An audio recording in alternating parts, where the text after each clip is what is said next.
Proposed regional ring రోడ్కి just 1 kilometre దూరంలో ఉన్న ఈ వెంచర్ పేరు బెల్మౌంట్ కౌంటీ అండి. మీరు చూస్తున్న ఈ వెంచర్ ఒక గేటెడ్ కమ్యూనిటీ లేఅవుట్ అండి. దీంట్లో మీకు 150 నుంచి 600 స్క్వేర్ యార్డ్ సైజెస్లో ప్లాట్స్ సేల్కి అవైలబుల్గా ఉన్నాయి.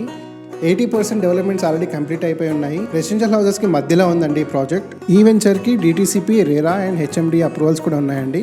మీకు బ్యాంక్ లోన్ ఫెసిలిటీ కూడా అవైలబుల్గా ఉంది. ఈ వెంచర్లో 100% వాస్తుతో east and west facing and corner plots అవైలబుల్గా ఉన్నాయండి. ఈ ప్లాట్స్ మీకు ఇన్వెస్ట్మెంట్ లేదా రెసిడెన్షియల్ హౌసెస్కి సూటబుల్గా ఉంటాయి. Wide internal roads, electricity with LED street lights, underground drainage system, water connectivity to individual plots లాంటి డెవలప్మెంట్స్ ఆల్రెడీ 80% కంప్లీట్ అయి ఉన్నాయి. అంతేకాదు ఈ వెంచర్లో టాప్ క్లాస్ అమ్యూనిటీస్ కూడా ప్లాన్ చేయడం జరిగిందండి. Like badminton court, basketball court, club house, cricket net, children play area, 24/7 security లాంటి అమ్యూనిటీస్ ఆల్రెడీ ప్లాన్ చేయడం జరిగింది. ఈ వెంచర్ మేకగూడ సెస్కి జస్ట్ 2 minutes దూరంలో ఉండడం వల్ల మీ ఇన్వెస్ట్మెంట్కి మంచి అప్రిసియేషన్ వాల్యూ కూడా లభిస్తుందండి. Price 15,000 rupees per square yard quote చేస్తున్నారండి, స్లైట్లీ నెగోషియబుల్. ఈ వెంచర్లో ప్లాట్స్ మీకు 100% క్లియర్ టైటిల్ అండ్ లీగల్ క్లారిటీతో అవైలబుల్గా ఉన్నాయండి. For more details about this project and site visit కోసం ఇప్పుడే మాకు రీచ్ అవుట్ అవ్వండి.